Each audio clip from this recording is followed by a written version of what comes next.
Durante años, la inseguridad devoró la vida cotidiana, y el ejército era poco más que una sombra olvidada. Los soldados salían a patrullar sin garantías de regresar. Sus familias vivían con miedo, y el Estado parecía resignado, dependiendo de la caridad internacional para sobrevivir. En muchas aldeas, la llegada de los soldados no era motivo de esperanza, sino de temor. ¿Volverían vivos? ¿Podrían proteger a sus comunidades frente a grupos armados cada vez mejor organizados y equipados? Para ponerlo en perspectiva, mientras Egipto mostraba en sus desfiles a miles de soldados marchando impecablemente, aviones Rafale y MiG-29 surcando el cielo, y tanques M1 Abrams rugiendo sobre el asfalto, los soldados burkineses muchas veces salían a patrullar con uniformes remendados, botas gastadas y armas que, en ocasiones, no podían siquiera disparar de forma confiable. La diferencia era tan abismal que en ejercicios conjuntos, oficiales extranjeros dudaban de la capacidad real de Burkina Faso para defenderse incluso ante una pequeña escaramuza. ¿Cómo logró Burkina Faso, durante décadas visto como el eslabón más frágil de África, desafiar su destino militar y dejar boquiabierto a todo el continente? La respuesta a esta pregunta no solo revela la historia de un país, sino que también nos obliga a repensar la naturaleza misma del poder, la soberanía y la resiliencia en el siglo XXI. Imagina un tablero de ajedrez, donde las piezas más pequeñas y aparentemente débiles, de pronto desafían y ponen en jaque a las reinas y torres más poderosas. Así fue, en esencia, la transformación de Burkina Faso. Pensemos en esto. Mientras Egipto, Argelia o Sudáfrica exhibían ejércitos modernos, armados con cazas de última generación, tanques pesados y sistemas de defensa aérea que rivalizaban incluso con algunos ejércitos europeos, Burkina Faso apenas figuraba en el mapa militar. Sus tropas luchaban con valor, pero con armas anticuadas, muchas veces herencia de la era soviética o de donaciones occidentales ya obsoletas. A diferencia de sus vecinos, que participaban en maniobras internacionales y compraban tecnología de punta como drones y misiles inteligentes, Burkina Faso apenas podía mantener operativos sus camiones y fusiles más básicos. ¿Qué hizo posible esta transformación tan inesperada? Todo comenzó con decisiones arriesgadas y una visión inquebrantable de soberanía. Pero, más allá de la visión, fueron las acciones concretas y la disciplina las que marcaron la diferencia. Ignorar el fenómeno de Burkina Faso sería desperdiciar una lección vital. Incluso desde la desventaja absoluta, un país puede cambiar el curso de su historia y desafiar el orden global. Aquí no solo se juega la seguridad de una nación, sino la esperanza de todo un continente. Los ecos de la revolución burkinesa resuenan hoy en países como Malí, Níger y Chad, donde la población mira hacia Ouagadougou buscando inspiración y ejemplo. Sin embargo, entre los años 2022 y 2025 ocurrió lo impensable. En medio del caos, Burkina Faso ejecutó una transformación tan radical que encendió las alarmas en las capitales occidentales y sacudió la geopolítica africana. El ejército, otrora condenado al olvido, empezó a ganar autonomía y respeto a un ritmo vertiginoso. Este cambio no se dio en el vacío. Fue el resultado de una serie de decisiones valientes, riesgos calculados y la aparición de un liderazgo inesperado. En el centro de este giro inesperado, apareció Ibrahim Traoré, un joven presidente y militar decidido a romper con la dependencia, reinventar el ejército desde cero y defender la soberanía nacional a cualquier precio. Su liderazgo no solo agitó la política interna, sino que desafió el equilibrio de poder en toda la región. Traoré, nacido en 1988, creció en una familia humilde del norte del país, donde la violencia y el abandono estatal eran parte de la vida diaria. Desde joven, fue testigo de la desesperación de su gente y del desprecio con que la clase política trataba a los militares del interior. ¿Por qué Burkina Faso, devastado por el terrorismo, no priorizó su defensa nacional antes? Esta pregunta es crucial para entender la crisis que ha definido el destino del país durante casi una década. Desde el año 2015, Burkina Faso ha sido golpeado por ataques yihadistas que arrasaron aldeas, desplazaron a decenas de miles de personas y convirtieron el miedo en rutina diaria. En solo 5 años, más de 500.000 de personas se vieron forzadas a abandonar sus hogares, y cientos de escuelas y hospitales fueron cerrados por amenazas de violencia. En lugar de invertir en sus propias fuerzas, el gobierno confió la seguridad a Francia, la antigua potencia colonial. París, con su experiencia militar y recursos, parecía el escudo lógico contra el avance yihadista. Sin embargo, esta alianza arrastraba una pesada herencia, décadas de dependencia política y militar, en las que las decisiones clave no nacían en Ouagadougou, sino en los despachos parisinos. La misma lógica que durante la Guerra Fría llevó a muchos países africanos a buscar amparo en potencias extranjeras, se repetía en pleno siglo XXI. Francia y sus aliados occidentales controlaban el suministro de armas, el entrenamiento de soldados y la planificación estratégica. La lógica era simple: dejar la seguridad nacional en manos de expertos. Pero la realidad resultó amarga. A pesar de la presencia extranjera, la inseguridad solo creció y el ejército local permaneció entre los más frágiles del continente. Un ejemplo palpable de este control fue la llamada Lista Negra de Armas. Burkina Faso podía solicitar armamento, pero la última palabra la tenía el Ministerio de Defensa francés. Los soldados burkineses iban al frente con equipos insuficientes y en ocasiones entrenaban con armas de madera. Los recursos que llegaban eran escasos, a menudo de mala calidad. El desánimo se instaló. Los soldados no solo carecían de protección, sino también de motivación y esperanza. Cada derrota reflejaba un modelo que apostaba por la dependencia externa en vez de forjar una defensa nacional sólida. Un oficial recordaba cómo, en 2019, recibieron cascos de segunda mano de un país europeo, muchos de los cuales ya no ofrecían protección real. El problema de fondo no era solo la falta de recursos. La herida era más profunda. ¿Quién tenía, en última instancia, el poder de decidir el rumbo militar de Burkina Faso? ¿Era la bandera tricolor francesa la que realmente protegía las fronteras o era solo una ilusión de seguridad? El precio no fue solamente material.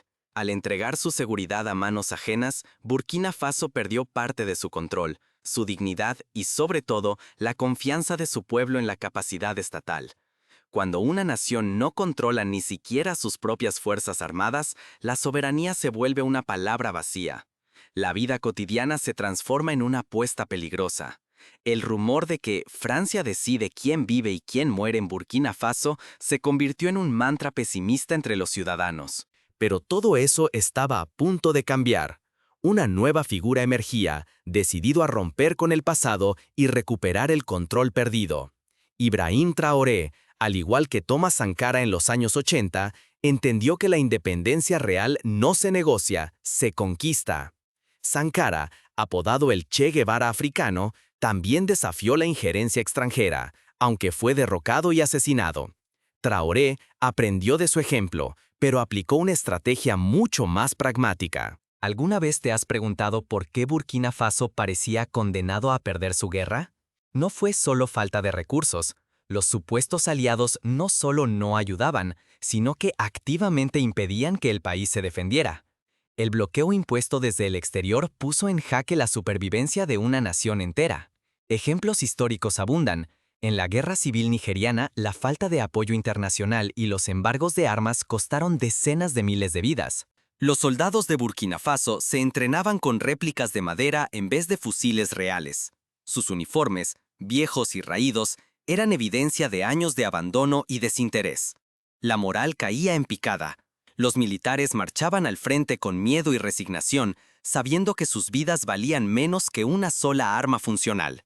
En las bases militares, la frustración era palpable.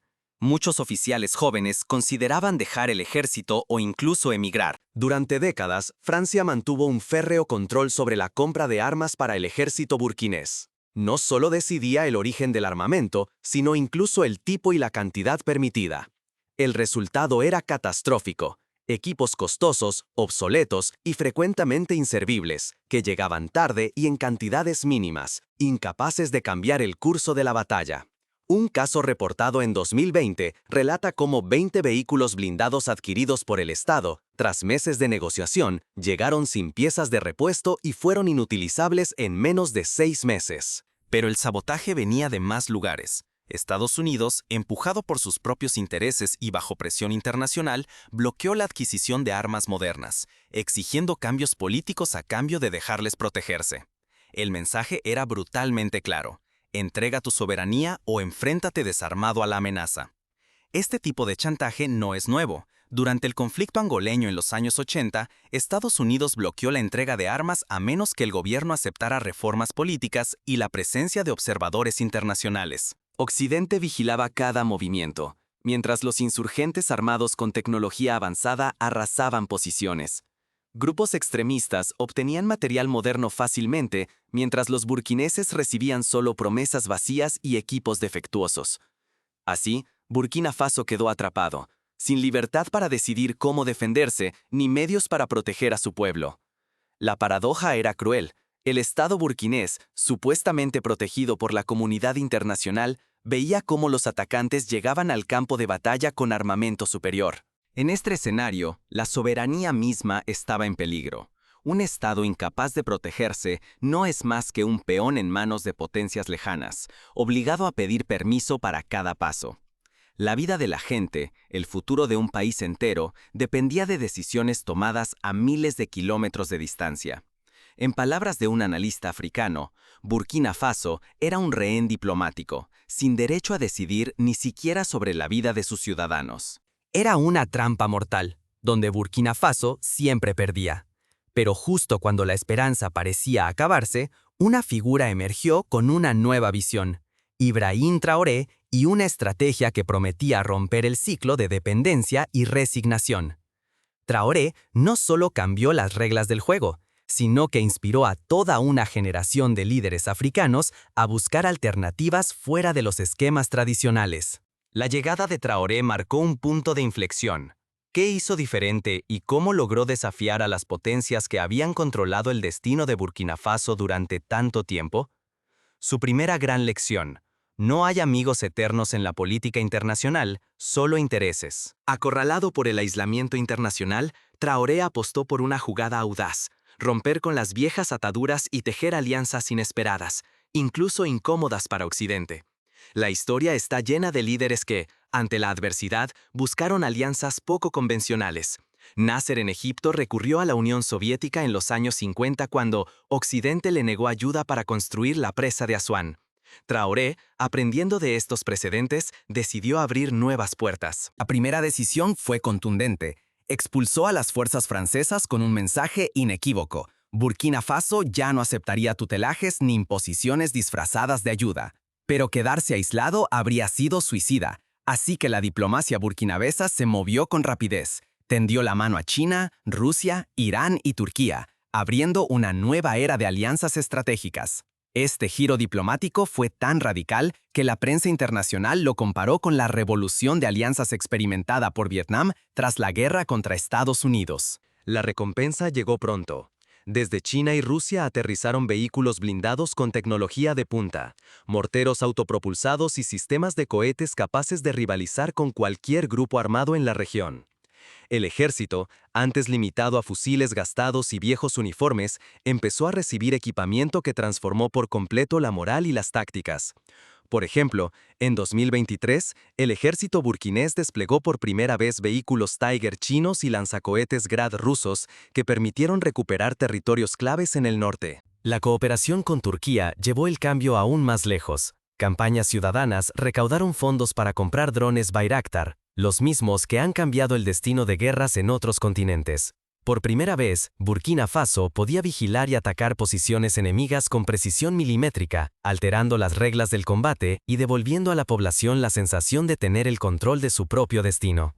Los drones, operados por jóvenes oficiales entrenados en Estambul y Ankara, permitieron identificar y neutralizar focos de insurgencia antes impensables de alcanzar. Mientras tanto, Rusia ofrecía armas y entrenamiento, pero sin exigir subordinación política ni controlar la autonomía nacional. La relación era pragmática: apoyo militar a cambio de respeto por la soberanía. Bajo este nuevo esquema, Burkina Faso dejó claro que ya no aceptaría órdenes externas sobre cómo y dónde defenderse. A diferencia de los acuerdos con Francia o Estados Unidos, los contratos firmados con Moscú no incluían cláusulas de supervisión extranjera sobre las operaciones militares internas. El desenlace depende de cada decisión y cada alianza. Lo que está en juego es mucho más que la supervivencia militar, es la posibilidad de un futuro verdaderamente libre. Países como Níger y Malí observan con atención, debatiendo si seguir el ejemplo burkinés o mantener el viejo status quo. Pero el riesgo es inmenso. Si este camino triunfa, Burkina Faso podría convertirse en el modelo de soberanía africana que muchos anhelan. Si fracasa, solo cambiarán los socios, pero las cadenas seguirán siendo las mismas. La experiencia de Etiopía, que tras expulsar a las potencias coloniales, cayó en nuevas dependencias durante la Guerra Fría, sirve como advertencia. Con estas herramientas y alianzas inéditas, el país empezó a recuperar el control de su defensa. La transformación militar no solo mejoró la seguridad en el campo de batalla, también redefinió la identidad geopolítica de Burkina Faso. Ya no era un simple peón en el tablero africano, sino un actor que decide su propio rumbo y desafía las viejas reglas del poder colonial. En las calles de Ouagadougou, la confianza popular creció. Las banderas nacionales y los lemas de «Soberanía primero» inundaron manifestaciones y murales. El cambio no se limitó al ejército regular. Al movilizar a la sociedad, Traoré impulsó la creación de la BDF, una milicia civil que permitió a decenas de miles de ciudadanos proteger sus comunidades. Apostó también por un reclutamiento intensivo y la formación acelerada de nuevos oficiales, promoviendo un entrenamiento avanzado nunca antes visto en el país. Se establecieron academias militares regionales y se invitó a instructores extranjeros para diversificar las técnicas de combate y logística. La transformación más profunda no ocurrió únicamente en el arsenal, sino en las personas. Soldados, civiles y líderes unieron fuerzas bajo un propósito compartido. La revolución nació en la convicción de que el destino de todos dependía de la unidad y el coraje colectivo. En aldeas remotas, comités de defensa popular se organizaron para coordinar la vigilancia y la respuesta ante ataques, replicando modelos de autodefensa que han tenido éxito en países como Colombia y México. Ibrahim Traoré comprendió que la verdadera fortaleza militar empieza en la moral y las condiciones humanas. Por ello, priorizó el bienestar diario de sus tropas, garantizar una alimentación digna, entregar uniformes adecuados y reconocer cada sacrificio. No dirigía desde la distancia. Traoré lideraba desde la primera línea, compartía peligros y transmitía confianza real.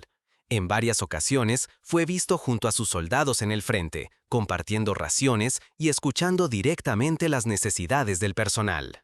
El secreto de este avance no reside solo en las armas, sino en la adaptabilidad y la astucia. Frente a amenazas cambiantes, Traoré promovió la creación de unidades capaces de reaccionar con rapidez, romper rutinas obsoletas y aprender del enemigo en su propio terreno. Así lograron recuperar territorios que parecían perdidos, elevando la moral general y demostrando que la victoria era posible. En 2024, una ofensiva coordinada permitió liberar 20 aldeas en menos de 3 semanas, un récord histórico para las fuerzas burkinesas. Burkina Faso ofrece hoy una lección crucial para toda África. La determinación y la autonomía pueden romper décadas de dependencia y abandono. Cuando un pueblo apuesta por su propio destino, encuentra la motivación para resistir y progresar, aunque el mundo lo haya dado por perdido.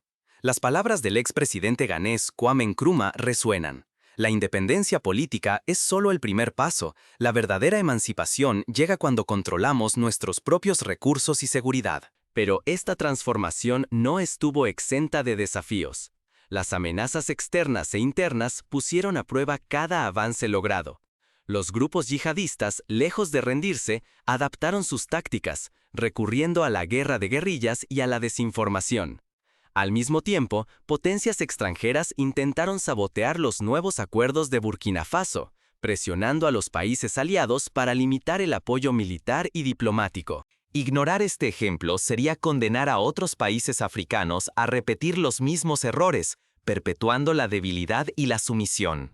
En tiempos de crisis, la verdadera fuerza reside en la cohesión social, la voluntad de aprender y la capacidad de reinventarse. Ejemplos históricos como el renacimiento de Corea del Sur tras la guerra o la reconstrucción de Ruanda después de 1994 demuestran que los pueblos pueden levantarse incluso tras las peores tragedias. La presión internacional se manifestó en sanciones económicas y bloqueos comerciales, similares a los que enfrentaron Irán y Venezuela en la última década. Sin embargo, Traoré respondió diversificando los mercados y buscando socios en Asia, América Latina y dentro del continente africano. La creación de una red de intercambios con Malí, Guinea y otros países africanos permitió sortear algunas de las restricciones más severas. A nivel interno, la corrupción y la resistencia de viejas élites, acostumbradas a los privilegios coloniales, amenazaron con descarrilar la reforma. Traoré implementó auditorías y promovió la rotación de mandos para evitar la formación de camarillas. Se abrieron canales de denuncia anónima para que los soldados y ciudadanos pudieran reportar abusos y se instituyeron juicios públicos para casos graves de corrupción. Burkina Faso ya no es solo un peón. Ahora es un faro que desafía la oscuridad, guiando a todo un continente hambriento de cambio. Lo que fue una lucha desesperada por sobrevivir a la violencia y al aislamiento se ha transformado en una declaración de soberanía real. Bajo la dirección de Ibrahim Traoré, el país demuestra que la autodeterminación puede ser más que un ideal. Es un camino tangible hacia la dignidad y el respeto internacional. Pero la victoria tiene su precio. La reputación de Burkina Faso enfrenta el escrutinio global y la confianza de su propio pueblo nunca ha estado tan frágil. Cada decisión, cada movimiento hacia la independencia es como jugarse todo en una sola apuesta. ¿Serán capaces de sostener este nuevo rumbo o sucumbirán a las mismas presiones externas que antes los doblegaron? El destino de Burkina Faso aún no está sellado, pero la semilla del cambio ya ha sido plantada. Hoy, Burkina Faso representa una posibilidad real para África, romper cadenas impuestas y avanzar, con valentía y visión, hacia la modernización y el control propio del destino. La revolución aquí no es solo militar, es también mental y social. Desafía la narrativa de dependencia y demuestra que, cuando la supervivencia está en juego, la creatividad y la unidad pueden abrir caminos inimaginables. Así como Japón, tras la derrota en la Segunda Guerra Mundial, reinventó su economía y sociedad, Burkina Faso busca reinventar su lugar en el mundo. Mientras la comunidad internacional observa atentamente, la pregunta sigue viva. ¿Será sostenible la transformación de Burkina Faso o solo será una chispa pasajera en la larga lucha africana por la autonomía? La historia está llena de ejemplos de países que lograron avances notables, solo para verlos desvanecerse por falta de continuidad o por nuevas formas de dependencia. Pero también está llena de naciones que, contra todo pronóstico, consolidaron su soberanía y prosperidad. Así, la pregunta con la que iniciamos encuentra su respuesta no solo en las armas o las alianzas, sino en la voluntad colectiva de un pueblo que se negó a aceptar el papel de víctima. Burkina Faso, con todos sus riesgos y contradicciones, se ha convertido en la prueba viviente de que la historia nunca está cerrada y que, incluso desde la mayor adversidad, es posible desafiar el destino y escribir un nuevo capítulo en el libro de la humanidad. La lección es contundente. La soberanía no se recibe, se conquista. Burkina Faso ha encendido una antorcha, pero el verdadero reto es mantenerla viva e inspirar a otros pueblos a cuestionar quién decide su futuro y a qué precio. Si la historia reciente sirve de guía, no hay destino escrito para los pueblos decididos a luchar por su dignidad. El futuro de Burkina Faso, y tal vez de todo un continente, pende ahora de su capacidad para sostener la unidad, la creatividad y la independencia frente al desafío global.